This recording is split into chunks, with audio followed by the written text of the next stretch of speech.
హ్యాండ్మేడ్కిని and పవర్లూమ్కి ఎలా శారీస్లో difference ఉంటుందో నగల్లో కూడా అందులో యూజ్ చేసే రా మెటీరియల్ ఒకటి, దానికి యూజ్ చేసే పాలిష్, దాని మీద యూజ్ చేసే stone and finishings, embossing, workmanship, వీటన్నిటిని దృష్టిలో ఉంచుకొని మార్కెట్లో ప్రైస్ నిర్ణయించబడి ఉంటుంది.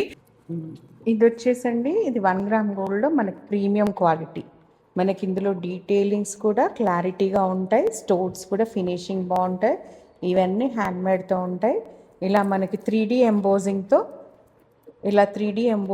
ఉంటుంది. ఇది వచ్చేసి మనకి బ్రాస్ అండ్ కాపర్ మిక్స్తో ఉంటుంది. సో సాలిడ్గా ఉంటుంది, ఫినిషింగ్స్ నీట్గా ఉంటాయి. ఇవి మనకు డ్యూరబిలిటీ ఉంటే ఎలర్జీస్ క్రియేట్ చేయం.